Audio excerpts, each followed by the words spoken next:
Hello, I'm Ashley from Through the Loop Yarn Craft, and today we're going to crochet the Ivy Lane Infinity Scarf.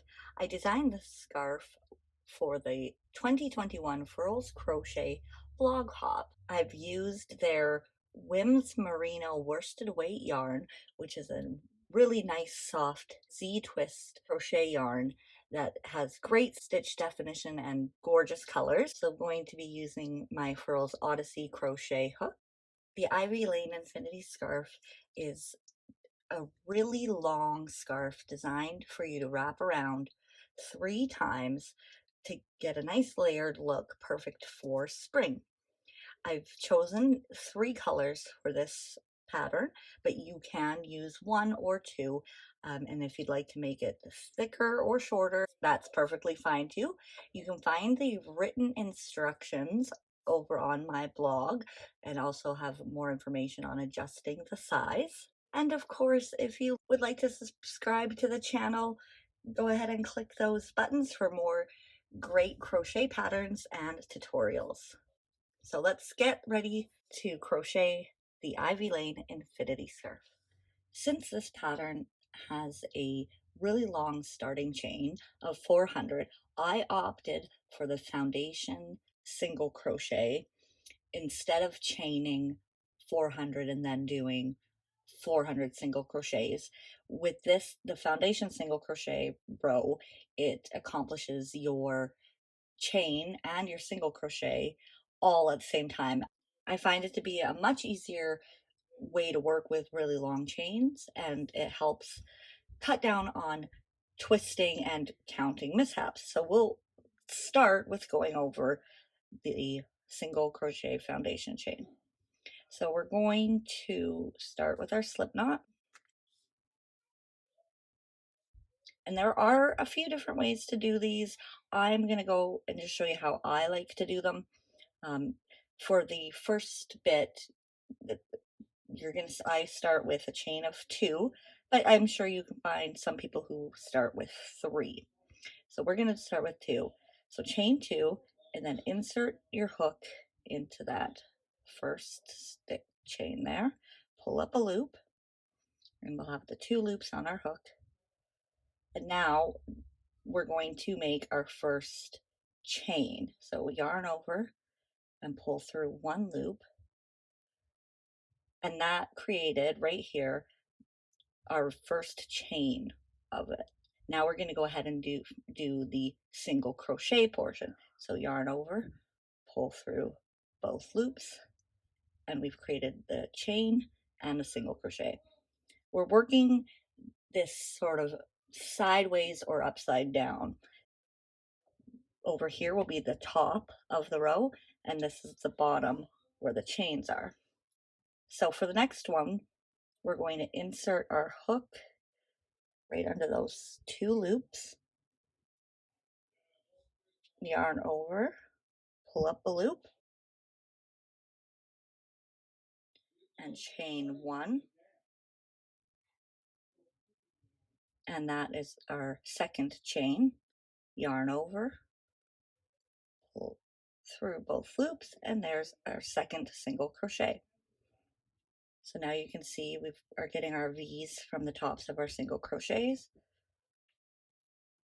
and this way are the bottom of the chain. So right here, those are the 2 loops you want to go into for the next chain. So we're going to insert under those 2 loops, pull up a loop, chain 1, yarn over, pull through 2, and now we have 3 single crochets. So we'll do a couple more under both loops. Now this part, to keep your chain from curling too much, you're going to want to make sure you pull up and keep your tension nice and loose so that that bottom chain doesn't get too tight.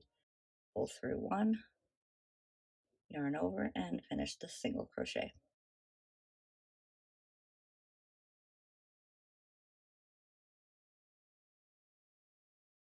So for this pattern, we're going to want to get a full chain of 400 of these. However, because we are going to be joining it to form a circle, make 399 of them, and then come back here and we will join our chain and continue.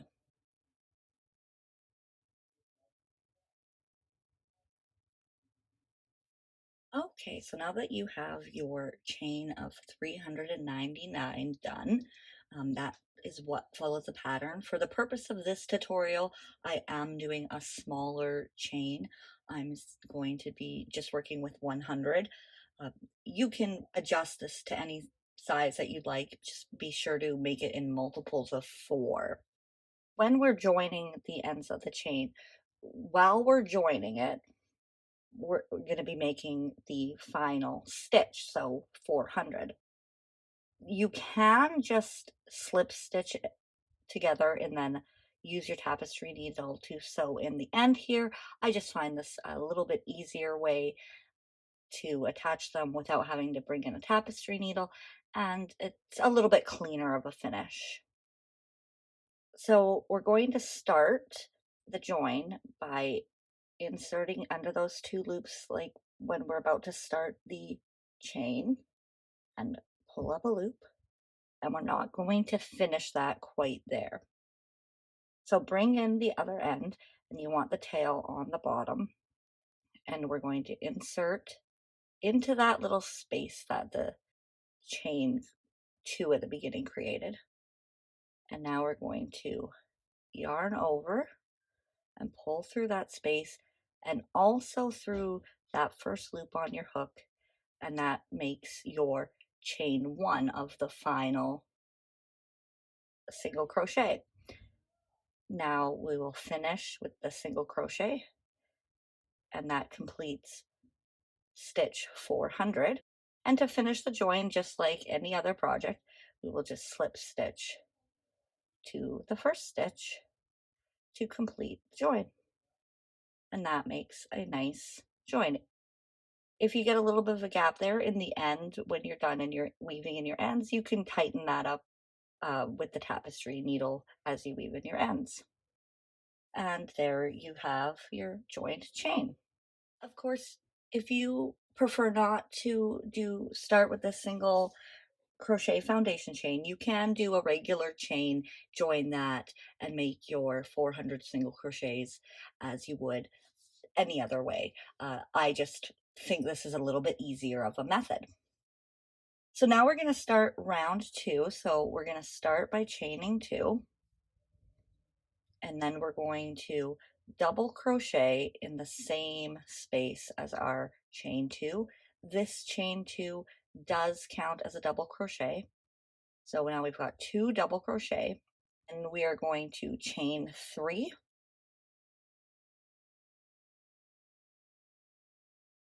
and slip stitch into the next stitch. So there's our 2 double crochet, and we're going to slip stitch right into the next stitch. And then we will skip 2 stitches. Now, when I was making the original one, I was skipping 3 stitches. So you want to be careful of that. This is our last stitch here. So we're skipping 1, 2, and then double crocheting into the next. So skip this one, and this one. We'll double crochet, and then another double crochet into that same stitch. So we've got our 2 double crochet and chain 3, slip stitch into that next stitch, and then we will skip 2 stitches. So skip, this is where our stitch is pulling up, 1, 2, and double crochet into the 3rd stitch. So this is the same pattern. We're going to repeat all the way around. We will 2 double crochet, chain 3, slip stitch to the next stitch, and then skip 1, 2, and start that all over again. So you can go ahead and finish that round 2 all the way around, and we will meet back here to start round 3. Okay, so when you're done with round 2, you should end up with 100 of these bumps, or what I've referred to in the pattern as these shells. So now we're going to finish off this round, and you should have 2 stitches left there at the end of the round, because that would be the 2 stitches you would skip. So now we're going to finish this round. We're going to slip stitch to the top of the first stitch. So that would be the top of the chain 2 from the beginning of that round. And there we are, finished round 2. So for round 3, I have switched colors, and so you can choose your preferred method of switching colors there. I like to use the magic knot, so I will just get my second color joined up and I will meet you right back here. So the last step then of round 2, once we've joined with the slip stitch, is we're actually, instead of continuing around in the same direction we were going, we're actually going to turn our work to go the opposite direction. The reason being is we're going to be working into these chain 3 spaces we made going all the way across. Also for this round, the beginning chain 2 that we've made does not count as one of the 2 double crochets this time. So to begin round 3, we're going to do our two double crochets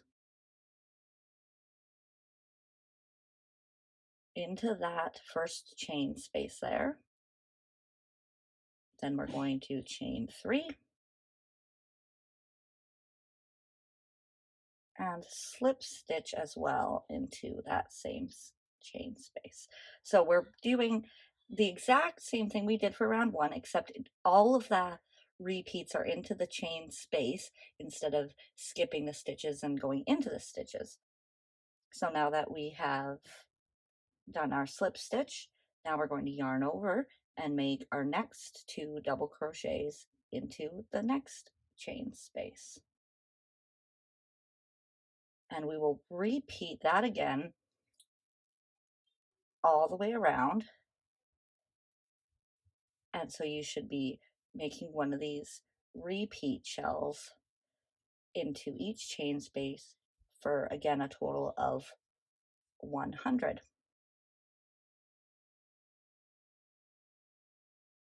So go ahead then, finish that all the way around, and I will meet you right back here for round 4.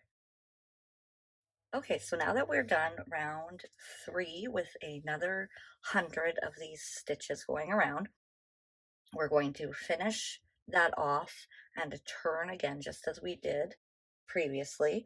Now I have pre-switched my colors with my magic knot, but you can, if you're switching colors, you can switch however you normally do. So to finish off this round, we're going to, again, slip stitch to the top of that first double crochet that we made.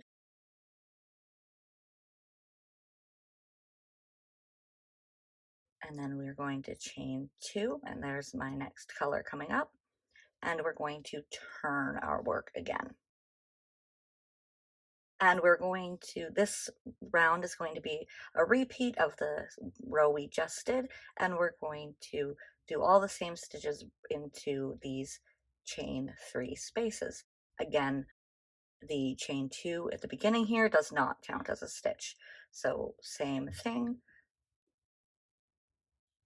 2 double crochet,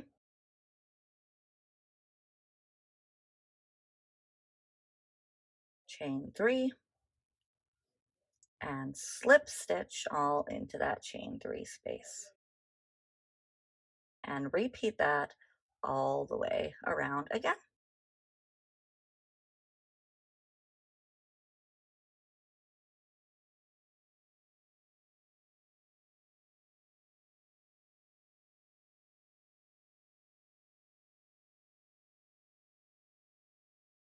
And just go ahead and complete that around, and I will meet you right back here for the final round.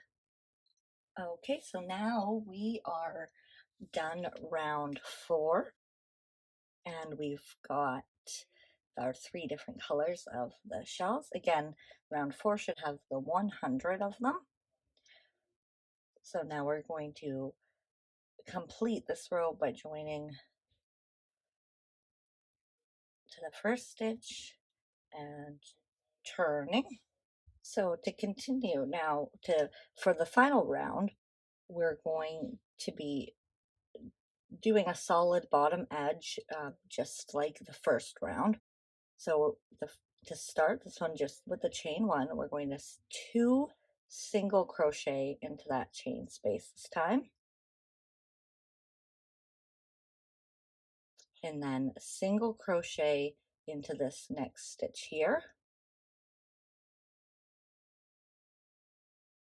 and then double crochet into the space between the shells. So continuing then, we're going to do 2 single crochet into that chain space,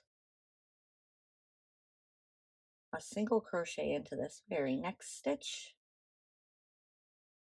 and double crochet into the stitch in between the shells. So for each shell, we're going to do 4 stitches, 3 single crochets and the double crochet. So this time when we get back around, you should have 400 stitches again. So just continue that to the end, and I will meet you back here to finish it off. Okay, so now we are done that 5th row. I've slip stitched to the first stitch that we did, and now we can get that tied off.